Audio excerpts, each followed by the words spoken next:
আমাদের বাসায় প্রায়ই কবুতর আনা হয়। তো কবুতরের মাংসটা হচ্ছে আমাদের সবারই কমবেশি পছন্দের। এটা নুডলসের সাথেও আমরা খেয়ে থাকি, নুডলস বা পাস্তা যাই হোক। আর আজকে যেভাবে ভুনা করি, আমি হচ্ছে মাঝে, মাঝে এভাবে ভুনা করে নিই। সেজন্য আদা বাটা, জিরা বাটা, রসুন বাটা, হলুদের গুঁড়া, মরিচের গুঁড়া, ধনিয়ার গুঁড়া, লবণ নিয়ে নিয়েছি একটা প্লেটে। তো এখন হচ্ছে কড়াইয়ে তেল দিয়ে নিয়েছি। আমি হচ্ছে এই ভুনাটা করি আস্ত রসুনের কোয়া দিয়ে। এটা দেখতেও যেমন সুন্দর হয় আর খেতে অসম্ভব মজা হয়। কারণ রসুনের কোয়া যখন আস্ত থাকে সেগুলোকে ভাতের সাথে মেখে খেতে যা লাগে তা হচ্ছে বলে বোঝানো সম্ভব না। আপনারা হচ্ছে যেকোনো মাংসের মধ্যেই দিতে পারেন। তবে কবুতরের মাংসের সাথে কিন্তু রসুনের কোয়াটা অনেক ভালো লাগে। তো আমি হচ্ছে এখানে ১ কাপের একটু বেশি পরিমাণে পেঁয়াজ দিয়ে নিয়েছি। যেহেতু আজকে একটা কবুতর রান্না করব, একটা কবুতরের মাংসই বা আর কতটুকু হয়, খুবই অল্প পরিমাণের মাংস হবে।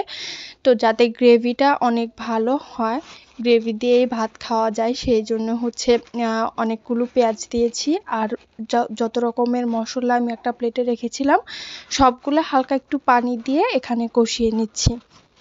এই কষানোটা খুব ভালো করে কষাবো। আমি যেকোনো মাংস রান্নার ক্ষেত্রেই মশলাটা খুব ভালোভাবে কষিয়ে নিই, কারণ মশলা ভালোভাবে কষালে তরকারির স্বাদটাও বেড়ে যায়। এটা কিন্তু ঝালমুড়ির মতন করে মেখে খেতেও ভালো লাগে সাদা মুড়ি দিয়ে। আমি হচ্ছে যখন তরকারিটা রান্না শেষ করি, তখন হচ্ছে একটু ঝোল থাকে কড়াইয়ের মধ্যে, সেটার মধ্যে মুড়ি দিয়ে মেখে খেয়ে ফেলি। আমার কাছে ভালো লাগে, সন্ধ্যার নাস্তা হিসেবে বিশেষ করে বেশ ভালো হয়। তো আমি ভালো করে হচ্ছে মশলাটা কষিয়ে একদম তেল উপরে উঠিয়ে নিয়েছিলাম। তারপরে এখানে হচ্ছে কবুতরের মাংসটা দিয়ে নিয়ে এখন আবার সুন্দর করে ভাজা ভাজা করে কষিয়ে নিচ্ছি। এটা হচ্ছে আমি তেলের মধ্যেই অনেক বেশি সময় ধরে কষিয়ে নিয়েছি, কারণ হচ্ছে যত ভালো করে পানি ছাড়া কষানো যাবে কবুতরের টেস্টটা তত বেশি ভালো হবে। তো আমি এটা বেশ অনেকক্ষণ, মোটামুটি 10 থেকে 15 মিনিটের মতন করে এরকম নাড়াচাড়া করেছি। চুলার পাড়ে দাঁড়িয়ে একটু কষ্ট করে নাড়াচাড়া করে নিতে হবে। তো এখন আমি দিয়ে দিচ্ছি আস্ত অনেকগুলো রসুনের কোয়া। এখানে দেশি রসুনের কোয়াও ব্যবহার করা যেতে পারে। তো আমার কাছে এই মোটা মোটা রসুনের কোয়াগুলোই ছিল, ইন্ডিয়ান রসুন না কি বলে আমি ঠিক জানি না। তো আমি এগুলোও দিয়ে নিয়েছি। চাইলে আস্ত রসুনও দেওয়া যায়, ছোট যে দেশি রসুনগুলো আছে সেগুলো আস্তটাও দেওয়া যায়। তো আমার কাছে হচ্ছে এই বড় রসুনের কোয়াটা দিলে দেখতে অনেক ভালো লাগে।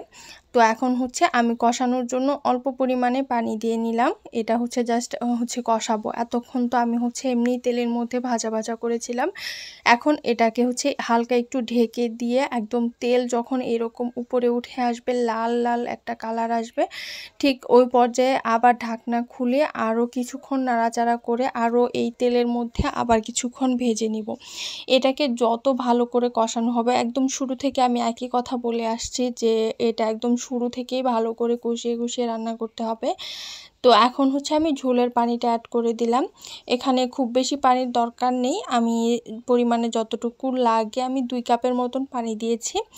দিয়ে এটা হচ্ছে এখন ঢাকনা দিয়ে রেখে দিব। বলক আসলে এটার মধ্যে কয়েকটা হচ্ছে আস্ত কাঁচামরিচ জাস্ট ফ্লেভারের জন্য দিয়ে নিব। যেহেতু আমি হচ্ছে গুঁড়া মরিচ দিয়েছি ঝালের জন্য, কাঁচামরিচটা শুধু একটা ফ্লেভার অ্যাড করবে। তো এখন কাঁচামরিচ দিয়ে আবার ঢাকনা দিয়ে রেখে দিব। এটা একদম ভাজা ভাজা হওয়া পর্যন্ত ওয়েট করব। এটা তো ঝোল করলে ভালো লাগবে না, একদম মাখা মাখা একটা তরকারি হবে, মশলা দিয়ে ভরপুর। এই তো আমার তরকারিটা রেডি। এটা দেখেই কিন্তু বোঝা যাচ্ছে এটা খেতে অনেক অনেক বেশি টেস্টি হয়েছিল।